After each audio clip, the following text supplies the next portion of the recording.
Hello 11th class students, welcome to our mathematics class friends. In our previous video we have discussed first 10 sums of exercise 9.5. We have discussed somewhat about GP, geometric progression. We have discussed that if the terms are in GP, then there will be a common ratio in each term with its preceding term.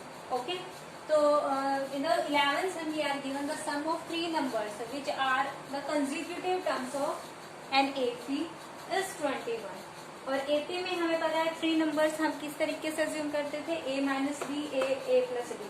So let us suppose the given numbers to be a minus b a plus d. We are given the sum equals to 21. So in this way we get 3a equals to 21, that is a equals to 7.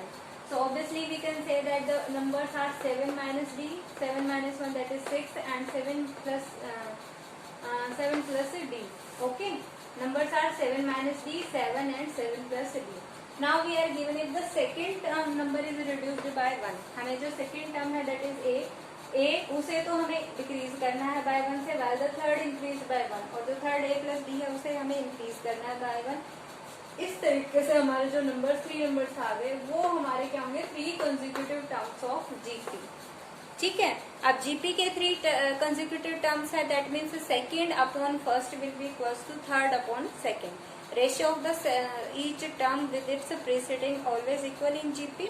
ठीक है, तो यहाँ से देखिए हमारा numbers में हमने देखिए 7 पुट किया, 7 माइनस डी 6 8 प्लस डी हो चुके हैं हमारे. हमने सेकेंड को तो 1 माइनस कर दिया है और थर्ड को 1 प्लस कर दिया है.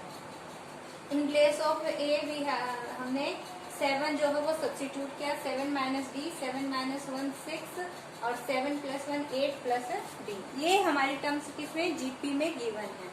जीपी में है, so obviously 6 upon 7 minus d equals to 8 plus d upon 6. Ratio of each term with its preceding term is equal. ठीक है, यहाँ से क्रॉस मल्टीप्लाई करेंगे हम. 36 equals to 8 plus d into 7 minus d. After solving यहाँ से देखिए हमारे पास आ गया d square plus d minus 20. अब 20 के फैक्टर्स ऐसे करें, माइनस साइन है, सो ऑब्वियसली एक पॉजिटिव एक नेगेटिव, एक बड़ा एक छोटा. 5 4 जा 20, यहाँ पे हमें बड़े वाला पॉजिटिव लेना पड़ेगा, तो 5d माइनस 4d हमने ले लिया है. After factorising we are having d either equals to 4 और माइनस 1. दोनों वैल्यू हम यहाँ पे पुट करेंगे. We are having the numbers. देखिए यहाँ हमने पुट किया 7 माइनस d. ठीक है, d की वैल्यू 4, 7 माइनस 4 7 एंड 7 प्लस 4 3 7 12. दूसरे तरीके से -5 पुट करते हैं तो हमारे पास हो जाएगा 12 7 5 डिक्रीजिंग ऑर्डर में. ठीक है, तो नंबर्स हमारे क्या हैं, 3 7 12. In the 15th sum we are given if the first and nth term of a GP are a and b. We are given the first term a and nth term is b. Let us suppose the GP be ar square so on up to ar to the power n minus 1. Here we are taken the common ratio is r. So obviously nth term will be ar to the power n minus 1. Okay, and it is given to be equals to b. So after putting b equals to ar to the power n minus 1, we can find out r equals to b upon a to the power 1 upon n minus 1. Okay, तो यहाँ से देखें we are also given the if p capital P is the product of first n terms, then we are to prove p square equals to ab to the power n. Okay, p product है first n terms का, तो हम product find out करते हैं first n term का. will multiply the first n terms, so we are having a n times, so n minus 1 times, क्योंकि जो last term है a r to the power n minus 1 वो हमने b put कर दिया, तो यहाँ पे हमारे पास फर्स्ट n माइनस 1 टर्म्स रह गई हैं. सो ऑब्वियसली a हमारा इस प्रोडक्ट में कितने टाइम्स है, a to the power n minus 1 times है, तो a की पावर कितनी होगी, n माइनस 1. अब r की पावर्स देखे 1 से लेके यहाँ पे अगर हम n टर्म्स लेते हैं तो n माइनस 1 तक जा रही है, लेकिन ये टर्म तो हमने b पुट कर ली है, तो ये कहाँ तक जाएगी, n माइनस 2 तक. अब ये देखिए ये आपकी एक सीक्वेंस है AP की. जिसकी आपकी last term n minus to है, फर्स्ट टर्म 1 है और कॉमन डिफरेंस 1 है, तो ऐसे इनका फॉर्मूला लगाते हैं। टर्म्स टोटल टर्म्स कितनी है, n minus two upon two, first term 1 और last term n minus two, तो यहाँ से आएगा आपके पास n minus one into n minus two upon two. तो यही हमने यहाँ पे जो सम है वो हमने पुट कर दिया है, ठीक है। तो उसके बाद देखिए हमने जो है r की वैल्यू जो है, r की वैल्यू क्या है कि b upon a to the power one upon n minus one, ये हमने यहाँ पे r की जगह पुट कर दी। अब पावर टू पावर क्या होता है, कोशेंट एक्सपोनेंट एंड पावर में हमने सीखा a to the power m to the power n, तो पावर जो है वो आपस में मल्टीप्लाई हो जाते हैं, a to the power mn हो जाता है। तो यहाँ पे ये जो पावर से मल्टीप्लाई हो जाएंगे, तो यहाँ से n माइनस वन कैंसिल होके हमारे पास b upon a to the power n minus two upon two बचेगा। तो a की टर्म्स हम इकट्ठा कर लेते हैं। यहाँ पे देखिए a to the power n minus one, ये डिवाइड में a to the power n minus two upon two आ जाएगा, मल्टीप्लाई में b आएगा b into B to the power n minus two upon two. अब देखिए जब सेम बेस है और मल्टीप्लाई होते हैं तो पावर्स ऐड होती हैं, और सेम बेस है और जब डिवाइड होते हैं तो पावर सब्ट्रैक्ट होती है। तो यहाँ पे a की पावर आएगी n minus one upon n minus one minus n minus two upon two, और यहाँ से ये ऐड हो जाएंगी b to the power one plus n minus two upon two. तो यहाँ से जब पावर्स को हम सिंप्लीफाई कर लेंगे, a की पावर भी आपकी बचेगी n बाय टू और b की पावर भी n बाय टू। अब दोनों की पावर सेम है तो आपके बेस मल्टीप्लाई होके पावर बाहर कॉमन आ जाएगी। We are having a b to the power n by two, ठीक है, जिसे हम क्या लिख सकते हैं, a b to the power n और उसका रूट पावर 1 बाय 2 है, ठीक है, ऐसे लिख सकते हैं ना, a b to the power n और उसकी power 1 by 2, 1 by 2 that means we are having root, ठीक है। After squaring we are having, ये आपका क्या था, प्रोडक्ट p, ठीक है, product of first and terms. अब इसका अगर हम स्क्वायरिंग करेंगे पी स्क्वायर, दिस इज, तो ये रूट आपका कैंसिल हो जाएगा। We are having a b to the power n and hence we are having the required result. Now in the 19th sum, in the second part we are given if a b c d are in GP, then prove that a square minus b square, b square minus c square, c square minus b square are in GP. Students, since a b c d are in GP, so obviously these each term of this will have a common ratio with the preceding term. If we take the common ratio r, then we can write b equals to ar, c equals to ar square and d equals to ar cube, ठीक है। तो यहाँ से ये सारी value b c d की हम यहाँ पुट करके देखते हैं।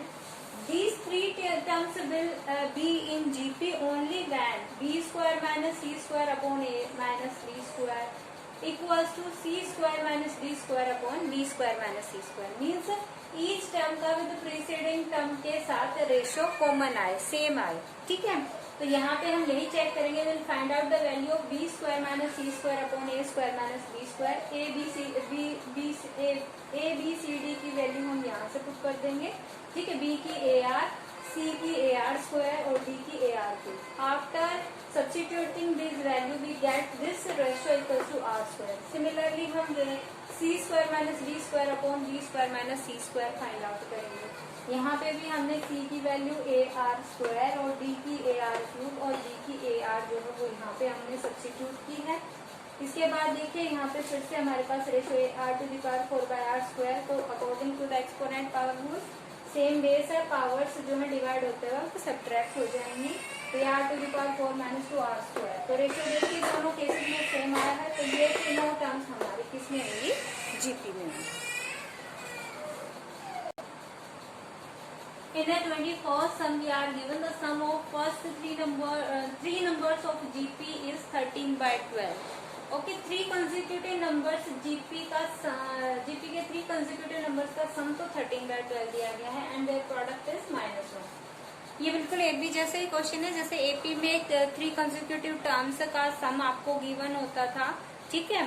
तो AP में तो हम जो है वो टर्म्स क्या मानते थे, a minus D, A plus D, क्योंकि वहां पे क्या होता था, कॉमन डिफरेंस होता था। तो हम डिफरेंस की फॉर्म में, एडिशन और सब्ट्रैक्शन की फॉर्म में जो है वो मानते थे टर्म्स। अब यहाँ पे हमारा क्या है, प्रोडक्ट है ना, कॉमन रेशियो होता है जीपी में। तो यहाँ पे हम जो है टर्म्स जो है वो मल्टीप्लीकेशन और डिवीजन के फॉर्म में मानेंगे, ए और आर की। तो फर्स्ट टर्म में जैसे यहाँ पे सब्ट्रैक्शन होती थी, तो यहाँ पे जीपी में क्या हो जाएगा, डिवीजन हो जाएगा आर से, ठीक है।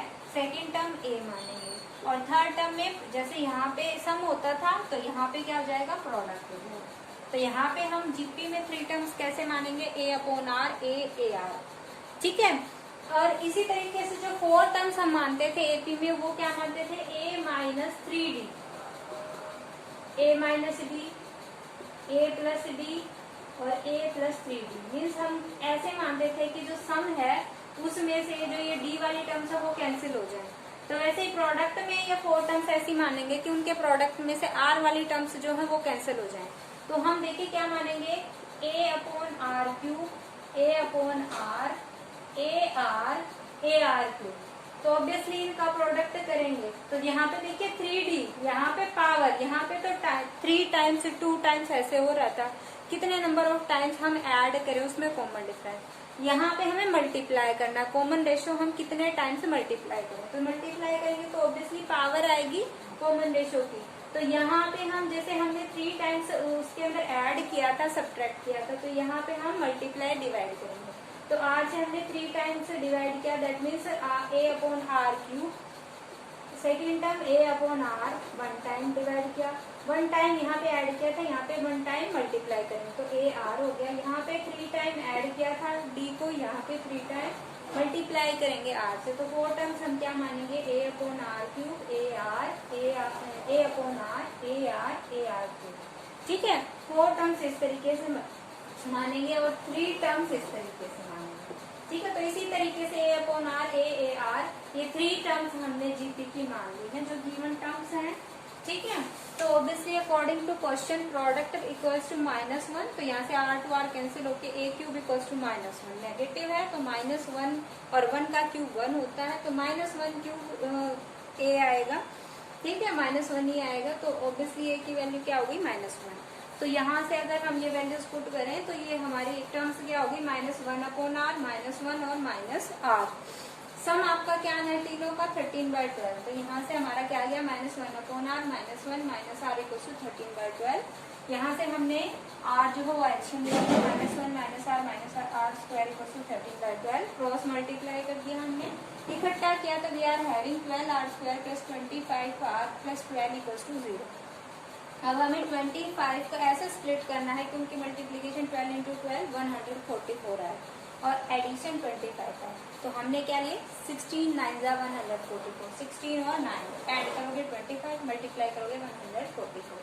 तो अब यहाँ से 4 आर कॉमन, यहाँ से 3 कॉमन, तो यहाँ से हमारे फैक्टराइजेशन क्या है, 4r plus 3 into 3r plus 4, ठीक है। यहाँ से r की पॉसिबल वैल्यूज क्या आ गई, -3/4 और 4/3, दोनों को आप पुट करोगे टर्म्स आ जाएंगी 4/3 -1 3/4, ठीक है। या फिर दूसरी तरीके से आप -4/3 पुट करेंगे तो क्या आ जाएगा, 3/4 -1 और 4/3, ठीक है।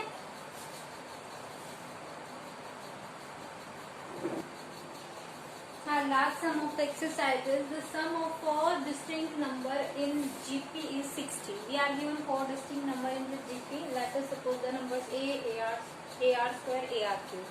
Here A is the first term, R is the common ratio according to GP.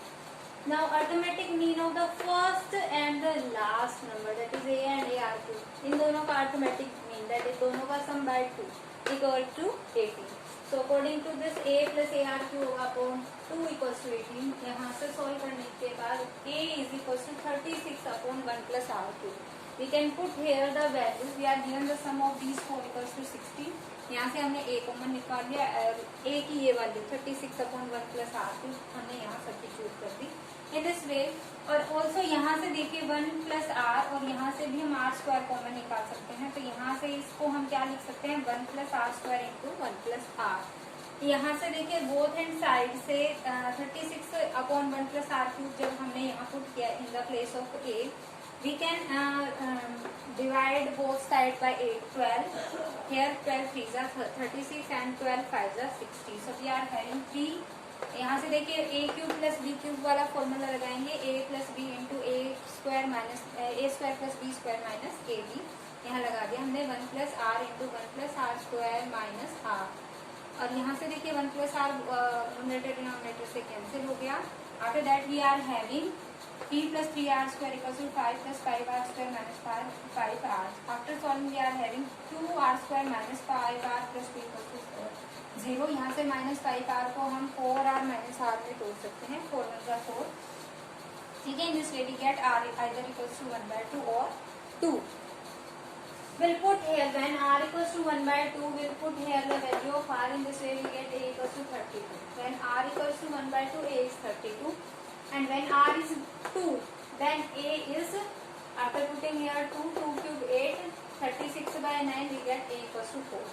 We'll put both of these value when r 1/2 and a 32. यहाँ पे हमने पुट की तो नंबर्स आए 4, 8, 16, 32. And when r is 1/2 32 तो हमारे पास आए ये 32, 16, 8, 4। और जब r 2 और a 4 है तो नंबर्स आए 4, 8, 16, 32। So these are here our exercise finishes. I hope you understood all the sums. So today your homework is to complete this exercise 9.5 from the 11th to last sum in your clear notebook. If any problem still left, you can ask in your problem session. Thank you. Have a nice day.